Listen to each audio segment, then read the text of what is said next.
Praise the Lord. 1 ശമൂവേൽ 6-ാം അധ്യായം 1 മുതൽ 21 വരെയുള്ള തിരുവചനങ്ങൾ. യഹോവയുടെ പെട്ടകം 7 മാസം ഫെലിസ്ത്യ ദേശത്തായിരുന്നു. എന്നാൽ ഫെലിസ്ത്യർ പുരോഹിതന്മാരെയും പ്രശ്നക്കാരെയും വരുത്തി, നാം യഹോവയുടെ പെട്ടകം സംബന്ധിച്ച് എന്ത് ചെയ്യേണ്ടു? അതിൻ്റെ സ്ഥലത്തേക്ക് വിട്ടയക്കേണ്ടത് എങ്ങനെയെന്ന് ഞങ്ങൾക്ക് പറഞ്ഞു തരുവിൻ എന്ന് ചോദിച്ചു. അതിനവർ, നിങ്ങൾ ഇസ്രായേലിയരുടെ ദൈവത്തിന്റെ പെട്ടകം വിട്ടയക്കുന്നുവെങ്കിൽ വെറുതെ അയക്കാതെ ഒരു പ്രായശ്ചിത്തവും അവന് കൊടുത്തയക്കണം. അപ്പോൾ നിങ്ങൾക്ക് സൗഖ്യം വരും. അവന്റെ കൈ നിങ്ങളെ വിട്ട് നീങ്ങാതെ ഇരിക്കുന്നത് എന്ത് എന്ന് നിങ്ങൾക്കറിയാം എന്ന് പറഞ്ഞു. ഞങ്ങൾ അവന് കൊടുത്തയക്കേണ്ടുന്ന പ്രായശ്ചിത്തം എന്ത് എന്ന് ചോദിച്ചതിന് അവർ പറഞ്ഞത്, ഫെലിസ്ത്യ പ്രഭുക്കന്മാരുടെ എണ്ണത്തിനൊത്തവണ്ണം പൊന്നുകൊണ്ട് 5 മൂലക്കുരുവും പൊന്നുകൊണ്ട് 5 എലിയും തന്നെ. നിങ്ങൾക്കെല്ലാവർക്കും നിങ്ങളുടെ പ്രഭുക്കന്മാർക്കും ഒരേ ബാധയല്ലോ ഉണ്ടായിരുന്നത്.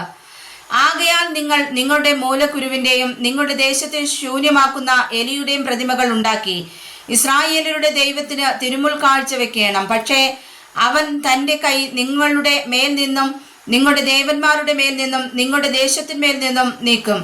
മിസ്രായിമ്യരും ഫറവോനും തങ്ങളുടെ ഹൃദയത്തെ കഠിനമാക്കിയതുപോലെ നിങ്ങളുടെ ഹൃദയത്തെ കഠിനമാക്കുന്നത് എന്തിന്?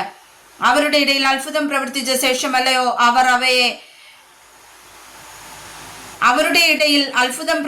ശേഷമല്ലയോ അവർ അവരെ വിട്ടയക്കുകയും അവർ പോകുകയും ചെയ്തത്. ആകയാൽ നിങ്ങളിപ്പോൾ ഒരു പുതിയ വണ്ടി ഉണ്ടാക്കി നുകം വെച്ചിട്ടില്ലാത്ത കറവുള്ള 2 പശുക്കളെ കൊണ്ടുവന്ന് വണ്ടിക്ക് കെട്ടി അവയുടെ കിടാക്കളെ അവയുടെ അടുക്കൽ നിന്ന് വീട്ടിൽ മടക്കിക്കൊണ്ടു പോകുവിൻ.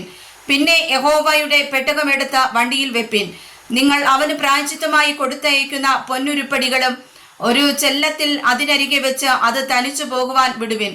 പിന്നെ നോക്കുവിൻ, അത് ബെത് ഷെമേസിലേക്കുള്ള വഴിയായി സ്വദേശത്തേക്ക് പോകുന്നുവെങ്കിൽ അവൻ തന്നെ ആകുന്നു നമുക്ക് ഈ വലിയ അനർത്ഥം വരുത്തിയത്.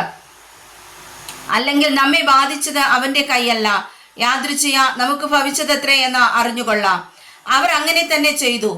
കറവുള്ള 2 പശുക്കളെ വരുത്തി വണ്ടിക്ക് കെട്ടി അവയുടെ കിടാക്കളെ വീട്ടിലിട്ട് അടച്ചു. പിന്നെ അവർ യഹോവയുടെ പെട്ടകവും പൊന്നുകൊണ്ടുള്ള എലികളും മൂലക്കുരുവിന്റെ പ്രതിമകളും ഇട്ടിരുന്ന ചെല്ലവും വണ്ടിയിൽ വെച്ചു. ആ പശുക്കൾ നേരെ ബേത് ഷെമേസിലേക്കുള്ള വഴിക്ക് പോയി. അവ കരഞ്ഞും കൊണ്ട് വലത്തോട്ടോ ഇടത്തോട്ടോ മാറാതെ പെരുവഴിയിൽ കൂടി തന്നെ പോയി. ഫെലിസ്ത്യ പ്രഭുക്കന്മാരും ബേത് ഷെമേസിന്റെ അതിർവരെ പിന്നാലെ ചെന്നു.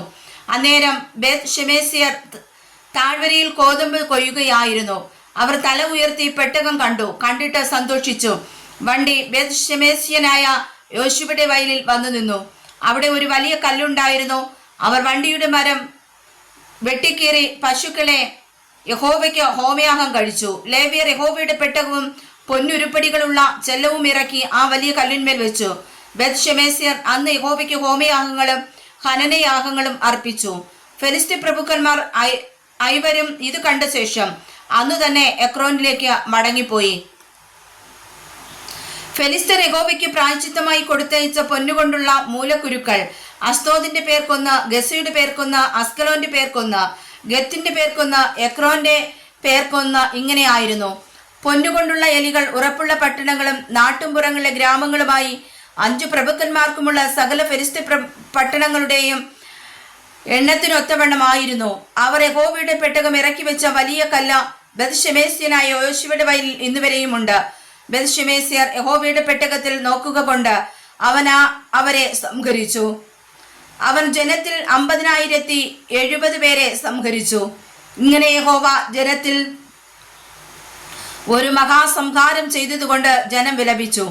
ഈ പരിശുദ്ധ ദൈവമായ യഹോവയുടെ മുമ്പാകെ നിൽപ്പാൻ ആർക്കു കഴിയും?